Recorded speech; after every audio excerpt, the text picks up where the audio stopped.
Thai police have questioned a German woman who got into the back of the ambulance transporting the body of Australian cricket legend Shane Warne from the island of Koh Samui, but say she did not do anything against the law. Key points. Thai police say the woman is a fan who wanted to pay her respects to Shane Warne.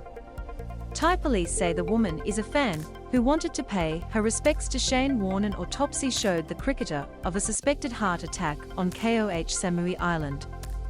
An autopsy showed the cricketer of a suspected heart attack on Koh Samui Island. Warne's body is expected to be repatriated to Australia on Tuesday. The woman, who identified herself as Barbara from Munich and who had lived in Koh Samui for 2 years, was carrying a bunch of flowers and was allowed to spend about 40 seconds alone in the van, raising serious questions about security surrounding the transportation of Warne's body. It also raises questions about why neither Thai nor Australian officials appeared to be with the ambulance while it was parked on the ferry. Barbara told the ABC she wanted to pay her respects to Warne. "I am a big fan of him. It's very sad that we lost him. I just took the flowers to pay condolences," she said. "I am sorry about yesterday, but I did not mean any negative act by that. I am a big fan, he is a great player." At a press conference, police said she ultimately had done nothing against the law. Warne on March 4 at a luxury resort villa on Koh Samui, where he was staying with 3 friends. Warne's body was being transported by ferry to a Thai hospital for an official autopsy on March 6, and police later announced he had of natural causes.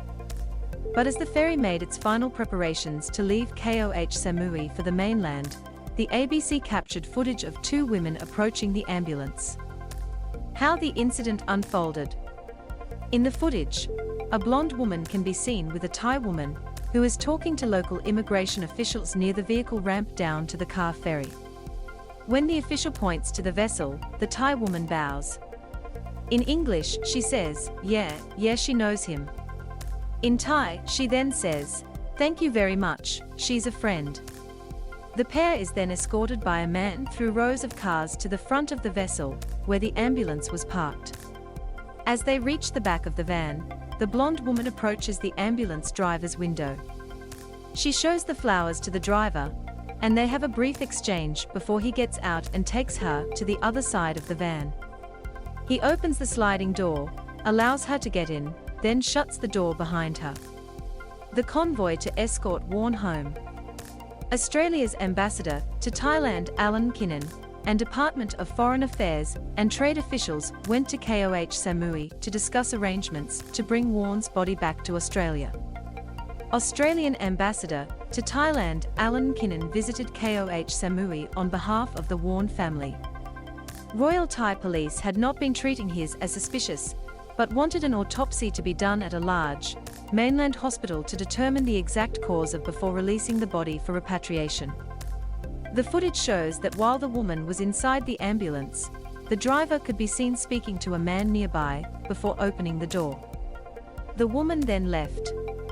Once the woman walked away, the driver stepped into the van himself and closed the door. Loading. Warne's friends Andrew Neoffitu and Tom Hall, Mr. Kinnan, and other DFAT officials were on the ferry at the time after traveling in convoy with the ambulance in a minivan. They were seated in an upstairs passenger area for most of the 90-minute journey. Thai police question woman. Royal Thai police told the ABC they had already tracked the women down and asked them to come to Bo Phut police station, where they spoke to officers. In a press conference, Police Lieutenant General Surakate Hakpan said she did not have bad intentions. "When we knew about that, we took her for questioning and found she lives in Koh Samui and she knew that Warne came here often, and she was a fan," he said at a press conference. When she heard about Warne, she was sad, and at the last moment of life, she wanted to lay flowers to honor the Shane Warne in Thailand after a suspected heart attack. After the ferry journey, the ambulance and a vehicle carrying Warne's friends, Mr. Kinnan, and DFAT officials drove for an hour to Surat Thani Hospital. The group met with police and doctors to discuss the autopsy process. The ABC approached Mr. McKinnon outside the hospital to bring the footage to his attention. Mr. McKinnon was immediately concerned about the footage and raised the issue with Warne's friends. The ABC played the footage for Australian officials and Warne's friends, none of whom appeared to know the woman. Warne's family in Australia have been made aware of the incident by his management. They have made no comment. DFAT officials in Canberra prevent the ambassador from speaking to the media formally without prior approval. The ABC has submitted questions to DFAT's media department, but is yet to receive a response.